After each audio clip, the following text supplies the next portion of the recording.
On Valentine's Day, my ex gave me an Islamic lecture from noumanalikhan. We would always listen to the hottest music out on his iPod until he accidentally skipped through the Quran, and since I loved the music, it spoke to me.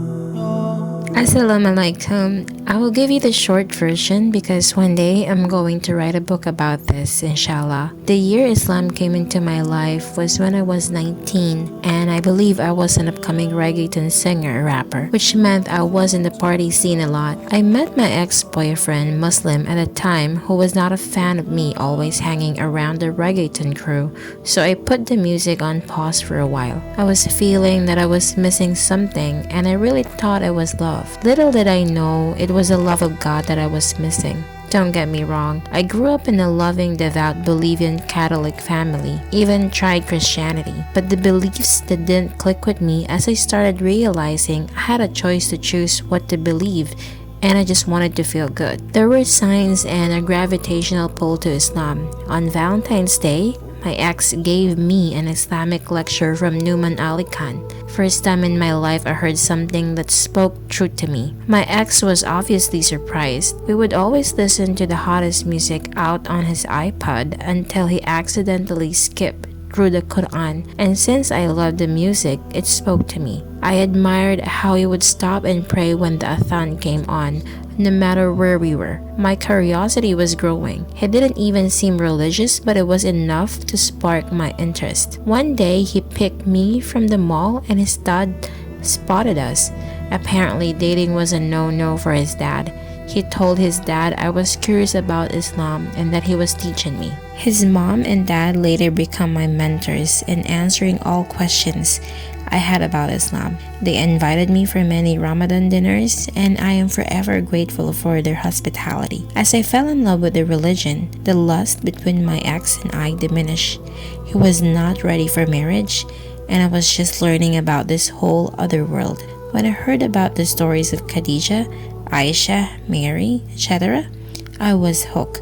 I was told that hijab was for modesty. It was our protection, and that God said to wear it. At this point, I thought, well, if God said, so I'm doing it. No questions asked. I took my shahada right then and there because everything felt right. It was a feeling, and my feelings being always right. I loved the discipline and the connection I felt with God. I felt it for a while. They taught me how to pray, and I memorized the prayers like I did rap songs. I read the Quran and would come back with questions, and Alhamdulillah, there was always a legit answer, not you just have to believe. I came home with a hijab and haven't taken it off since. I felt respect instantly. No more men whistling, no more body looks. I had people hold the door for me. Not that they didn't before, but I felt people were seeing me for me more and not my appearance. I was always a pretty blunt person. I didn't care what people thought, and I told my mom, "Mommy, I'm a Muslim now." My parents were freaked out, but they saw me home more, caught me praying in Arabic, and I was at peace. They were still going to kick me out, but went to their priest to cry their eyes out first. The very priest said, "Your daughter is not pregnant, she's not on drugs, and she's home."